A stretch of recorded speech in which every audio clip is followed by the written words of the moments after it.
wearing a different hat. So I am Susan Faloon. I am a certified health coach with the Primal Health Coach Institute.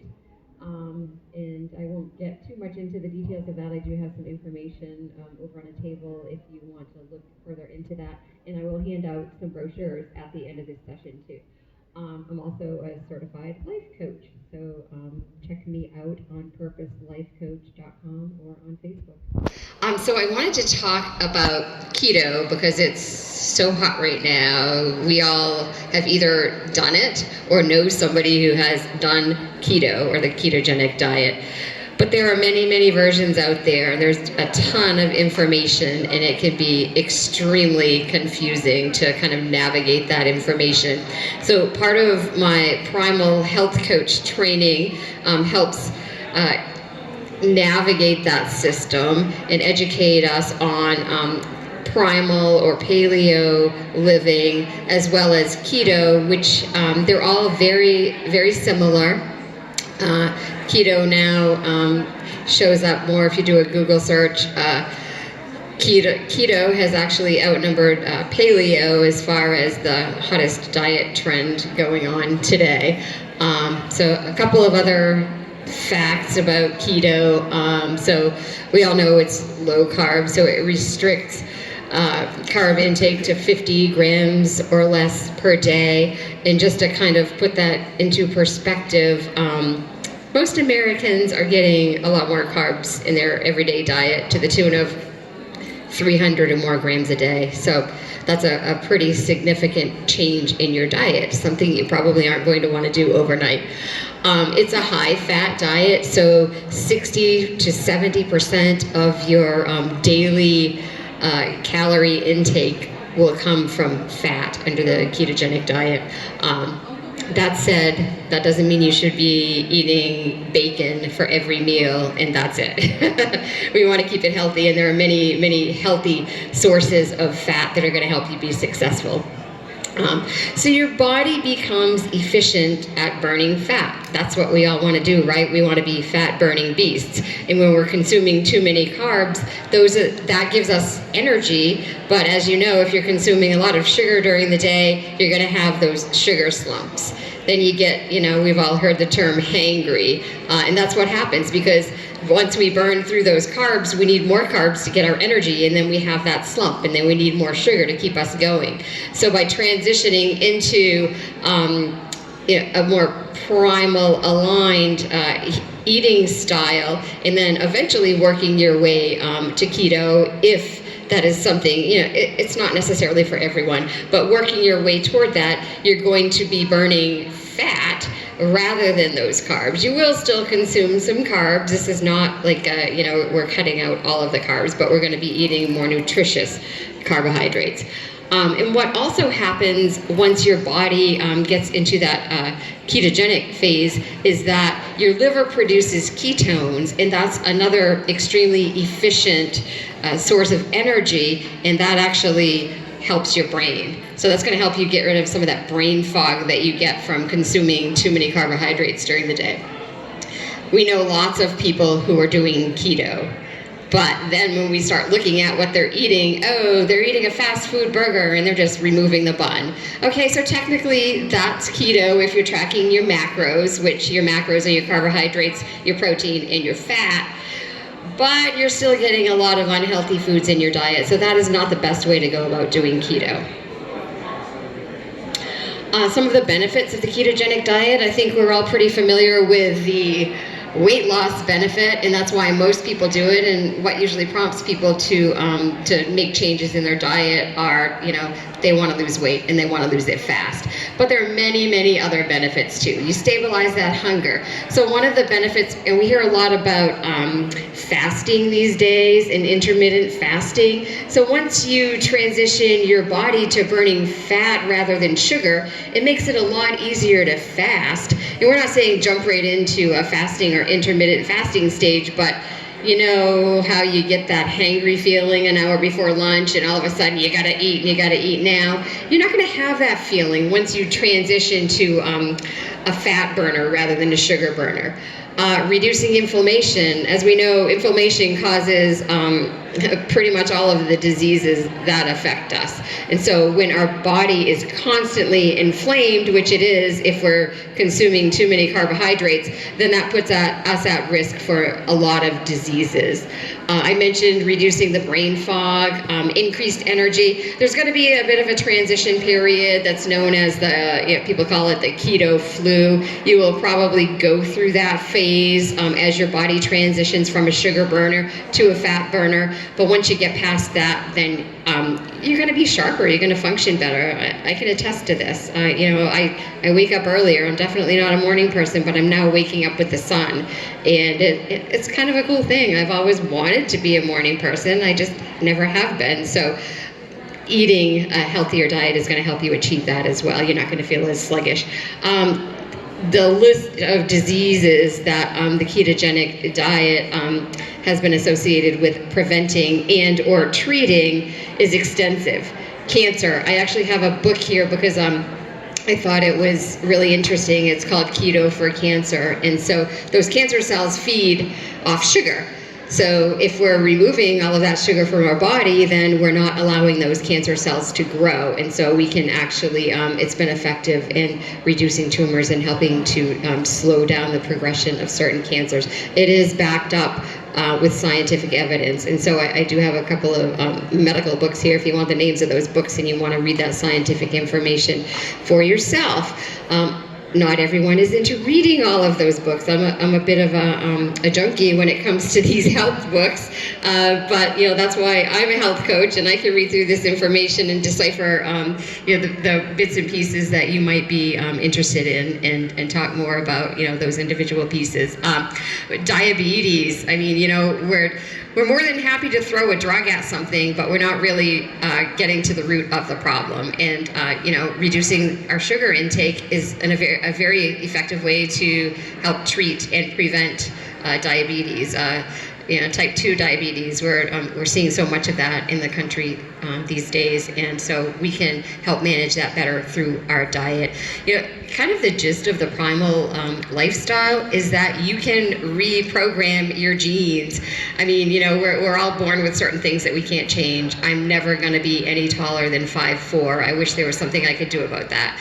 I was born with blue eyes. I can I can change that by contacts, but I can change the color of my hair, but still that's not going to change what I was born with. We're also born with a predisposition to certain diseases, but that doesn't necessarily mean that we have to resign ourselves to having heart disease or having diabetes just because our dad did or our mom did or our grandparents did. There are so many, so you have your genetics, there are so many epigenetic things that you can do, and that's kind of the things going on around you in your environment, what you're consuming and what you're exposing yourself to, that you can actually override those genes to a certain extent. So to be successful at keto, it's more than just tracking those macronutrients, the protein, the fat, and the carbs. So as part of the Primal Blueprint program, what we work with people to do is to first eliminate what we call SAD foods, and SAD is such an appropriate acronym for the standard American diet, which is so heavily based on grains. If you look at the existing food pyramid, which you will shortly, it's promoting so many grains that are absolutely not needed in our daily diet. Beans, legumes, they wreak havoc. Some of them are pretty obvious, the symptoms from consuming those things, but they actually contain anti-nutrients. They can cause leaky gut syndrome. They're not needed in our diet. We consume them because we're told we need to consume a high amount of fiber. You can actually get that fiber from consuming an adequate amount of healthy fruits and vegetables without all of those negative side effects. Sugar is a big one. We're hearing this a lot more these days. I mean, for years and years, we heard that we need to consume a diet low in dietary fat, so everything that we ate was fat-free, but it contained astronomical amounts of sugar. And that sugar is actually what is causing our obesity. It's causing our disease. It's causing that constant inflammation in our body. So by cutting out all of the refined sugar, and even controlling the amount of natural sugar that we put in our body. We can help control our inflammation and some of the diseases that can cause. Refined vegetable oils, there's so much information coming out these days. For years we heard that canola is a healthy cooking oil, and corn oil and soybean oil, and it turns out that the processes used to extract the oil from all of these sources actually makes them toxic. So, for example, I was reading an article on canola oil and how that is it's actually genetically modified. The canola plant is crossbred with a plant called the rapeseed plant, and that's to get a better quality seed that we can extract the oil from.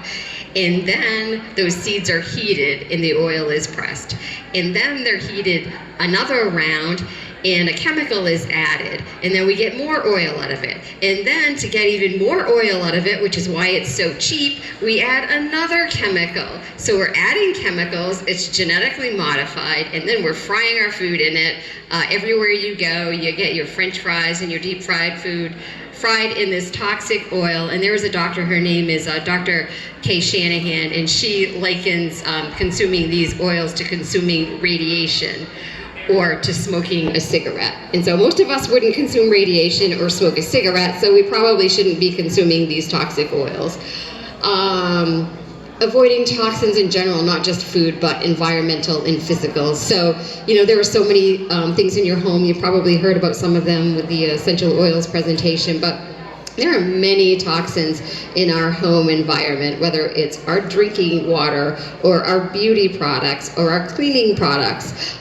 Those are all things that are impacting our bodies that can potentially affect our hormones, and it can impact our weight loss as well and our overall health. And then physical, and I'm not just talking about, getting off the couch and moving, but we have people in our lives who are toxic. You all know who they are, and you may or may not be able to remove them from your life, but and you can't change other people's behavior, but you can change how you react to their behavior, and that's something that really affects your overall health. I could talk about that for a long time, but so to be successful at keto, it's not just what we eat. I touched on some of the specifics, but what we eat is 80% of our body and our health. Exercise is 10%. When we talk about exercise, we're not talking about killing yourself at the gym for 2 or 3 hours. We always thought, oh, those are the healthy people. They spend hours at the gym. That is not necessary. Now we're seeing world-class athletes. Bob Harper, the guy from Biggest Loser, had a heart attack. And we were all like, what? He's the healthiest guy on earth, right? Okay, but when you're constantly stressing your body through that chronic exercise, you're causing as much inflammation as some of these toxic foods that we're consuming. So there's now kind of a more moderate approach to exercise that's to be successful. We don't all have to be an Olympic athlete.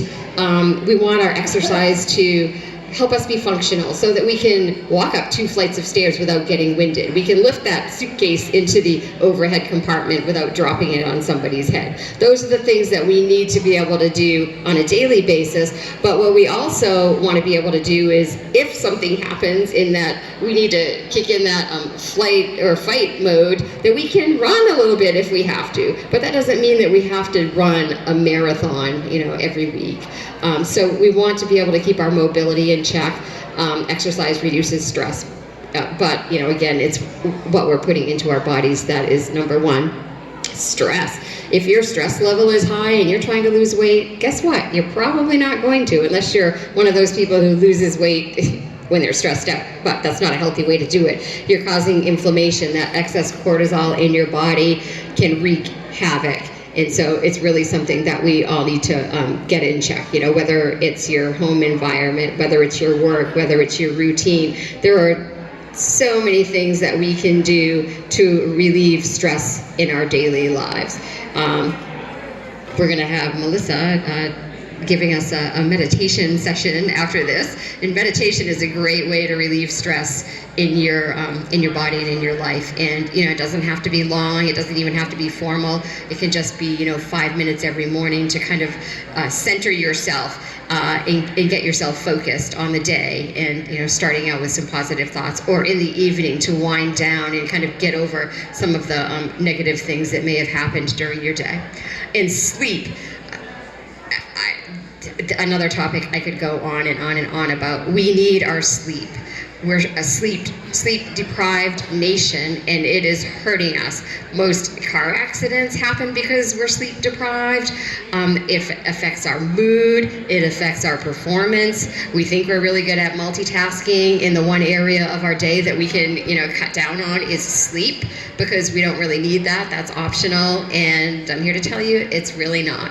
And if you think you only need 4 or 5 hours of sleep, you're wrong. And you think, that's all I need, and I've done it for years and years, and I'm fine. You're putting your health at risk. And if you have difficulty sleeping, then those are things that you should be addressing, and not through drugs, because when you start taking a sleep aid to help you get that sleep, yeah, you may feel refreshed that day, but you're actually inhibiting your body's natural ability to fall asleep.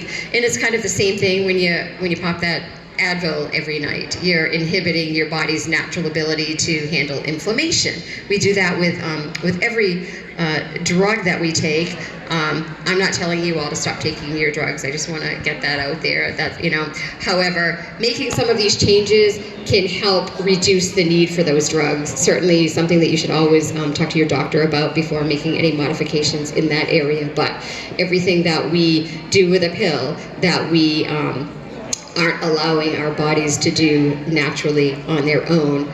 And then we continue to do that over and over and over without actually resolving the problem itself. That just adds up, and it impacts our overall health. This is, and you probably can't see it very well, but I'm just going to touch on it, and then I do have some information over on the table there. But this is what's called the Primal Blueprint Carbohydrate Curve, and just some of the highlights. So, if you're doing keto, then you're going to want to keep your grams of carbs at 50 or less. If you just want to lose weight, but you don't necessarily want to worry about keto because you don't want to track your macronutrients and you don't want to go through all of that, you can still lose weight pretty well by reducing your carb intake to between 50 and 100. And you're going to still have a continuous weight loss. If you're between 100 and 150, you're probably going to be able to maintain pretty well there. So if you reached your goal, then sticking somewhere in between 100 and 150 grams of carbs a day is going to be a pretty good place to hang out. When you get up to 150 to 300, you're going to be gaining weight. That's known as the insidious weight gain category. And anything over 300, you're in a danger zone, and you're definitely putting yourself at risk for disease, including type 2 diabetes and many, many other diseases. So what are you going to eat on a keto diet? It's not going to be that fast food burger that you just take the bun off. That may be like an absolute, I've got nothing else to eat, and so I still want to remain in ketosis, but I don't have any other options.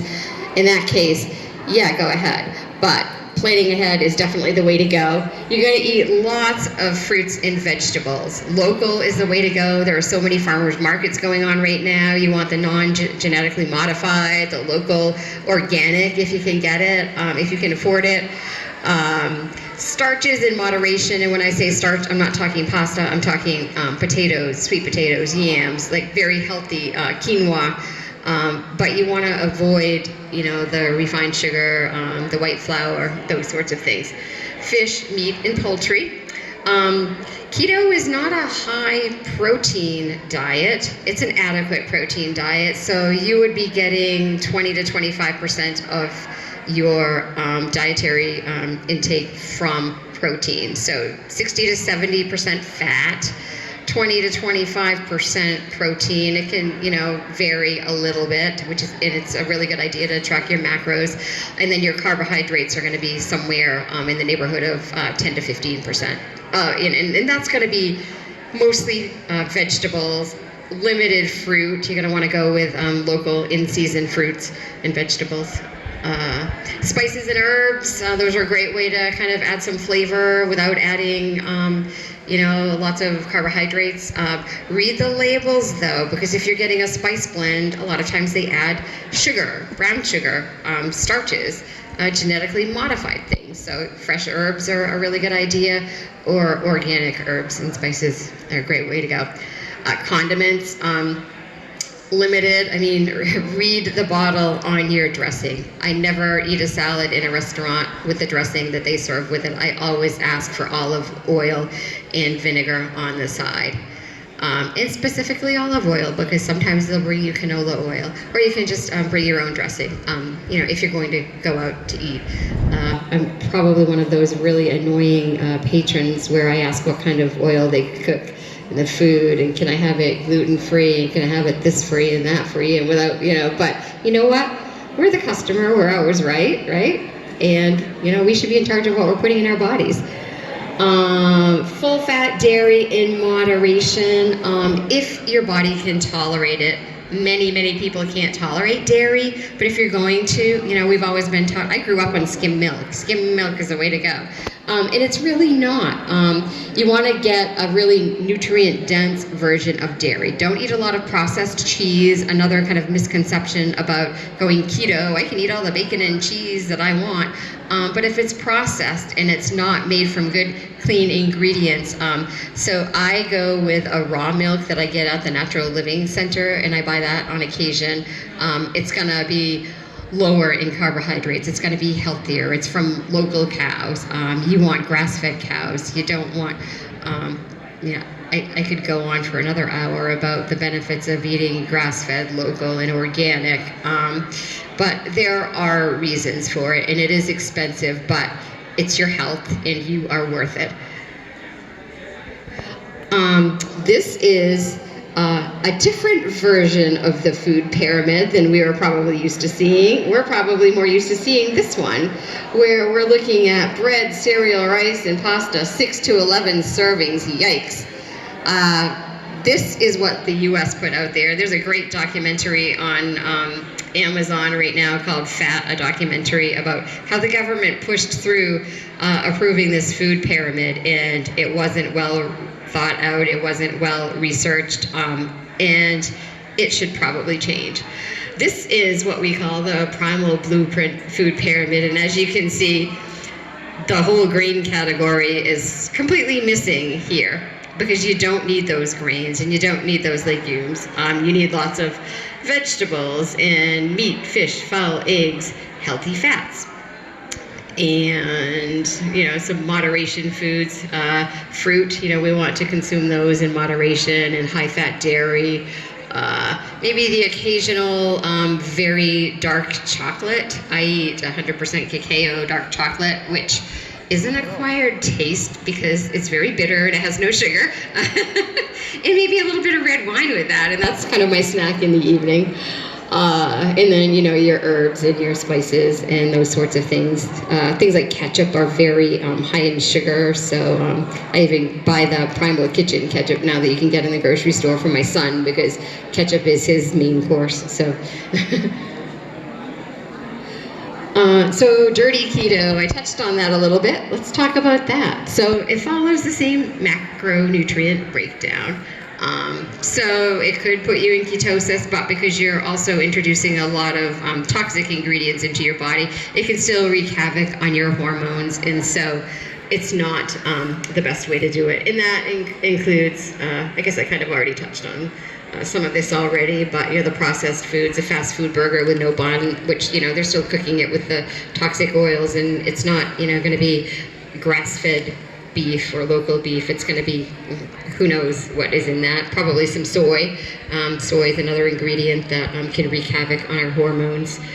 Pork rinds, processed meats like bacon. And bacon is something that you consume in moderation, but you want to go with uncured, no sugar bacon is going to be a good option. You don't want to be eating that 3 times a day. And then for women, it's not as simple as just, I'm going to go keto and I'm going to lose weight. Keto will cause an increase in cortisol in your body. And if you already have a lot going on, it may not be the best time to start keto. If you're stressed to the max, probably not a good time to start until you dial that stress in.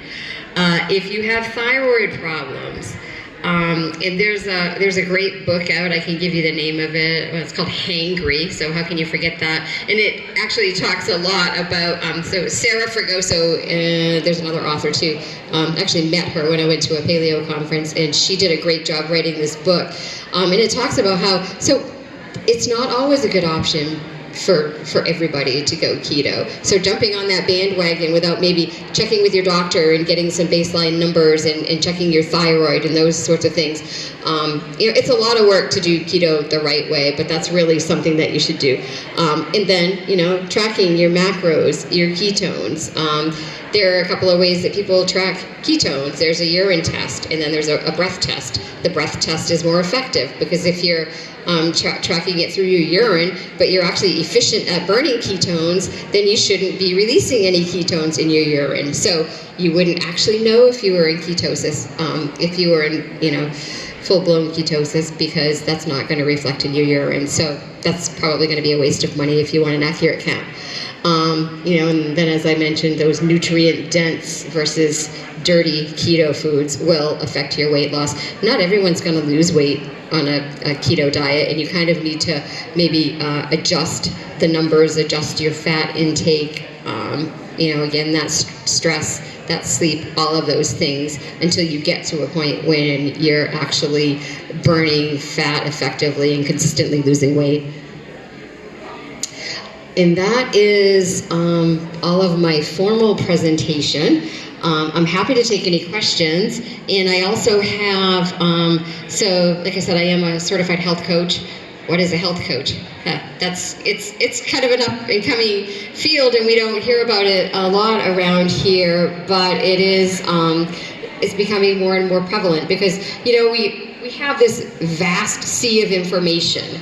Where do we start? How do we make those changes? How do we stay accountable? And that's all something that a health coach can do. It's not something that you have for life, because ideally you would work with a health coach until you are able to make these changes in your life on your own. And so this little brochure will provide a little bit of information regarding that. I have a website. It's purposelifecoach.com. I'm on Facebook. So that's facebook.com/purposelc. That's all on my card and on my brochure. And I'm happy to answer any questions. Thank you.